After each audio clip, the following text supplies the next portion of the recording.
हर कोई कुछ ना कुछ तो वर्शिप करता है, हर व्यक्ति कुछ ना कुछ आराधना करता है। ये चॉइस उसका है कि वो किसकी आराधना करता है। ऐसा कोई भी चीज जिसकी आराधना कर रहे हो, अगर वो ईश्वर नहीं है तो वो आपको जिंदा खा जाएगी। ईश्वर की आराधना करो, क्योंकि उसके अलावा जो भी चीज जिसके पीछे आप भागोगे ना, वो आपको जिंदा खा जाएगी। अगर आप धन को या दौलत को या मटेरियल्स को, यानी भौतिक चीजों को या प्राप्तियों को, उनके पीछे आप दौड़ोगे ना, तो एक समय के बाद आप रियलाइज करोगे कि इनसे मेरी भूख मर ही नहीं रही, ये काफी नहीं है। इसीलिए आप देख रहे हो कि दुनिया के सबसे धनी व्यक्ति है ना, टॉप 10 में आने के बाद भी अपने आप के साथ ही कंपटीशन में, 10 से 9 जाना है, 9 से 8 जाना है, 8 से 7, 5, फर्स्ट पे आने के बाद भी उसको कंपटीशन है, उसको टेंशन है कि पीछे वाला मुझसे और आगे बढ़ जाए। ये समझ लो, जिसके पास सब कुछ है उसको ऐसा लगता है कि मेरे पास काफी नहीं है। तो अगर धन के पीछे दौड़ोगे ना और धन की आराधना करोगे, वो तुमको वैसे का वैसा खाली छोड़ेगी। आप अपनी सुंदरता को, अपनी खूबसूरती को अगर आराधना करने लगोगे, अपने शरीर को, अपनी तंदुरुस्ती को आराधना करने लगोगे, आप इस पर ज्यादा ध्यान देने लगोगे ना, तो आप हमेशा अपने आप को बदसूरत पाओगे। क्योंकि जब भी आप आईने में देखोगे, आप अपने ऊपर कमियां देखोगे, अपने ऊपर खामियों को देखोगे, आप उन दागों को देखोगे और आपको ऐसे ही लगेगा कि आप सुंदर नहीं हैं। और वो आपको मजबूर कर देगा। आपको दफन करने से पहले ही आप अपने जीवन में, जैसे समय के साथ आयु बढ़ते जाएगा, आप हजारों मौत मर जाओगे, क्योंकि आप हमेशा अपने आप में खामी देखते रहोगे। अगर आप अपनी सुंदरता को आराधना करने जाओ, अगर आप सत्य की आराधना करने जाओगे ना, सत्ता यानी पावर, तो भी आपको वो कम पड़ेगा। क्योंकि आप पावर की आराधना जितना करते जाओगे, आपको ऐसा लगेगा कि लोग मेरे कंट्रोल से बाहर चले जाएंगे। आप हमेशा एक डर में रहोगे, तो आप और पावर कोशिश करो,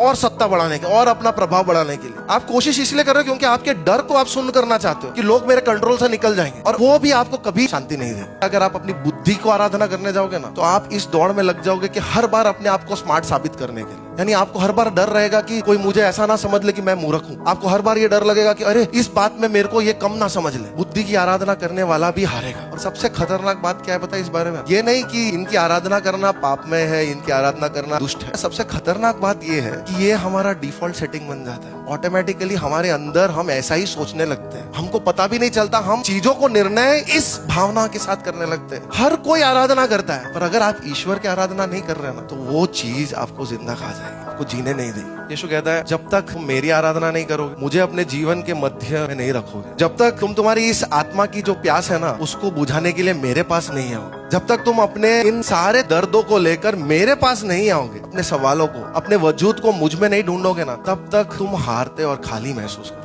और वो जो सारी चीजें जो आप उपयोग करोगे ये खालीपन को भरने के लिए, वो चीजें आपको छोड़ देगी, वो चीजें आपको हरा देगी।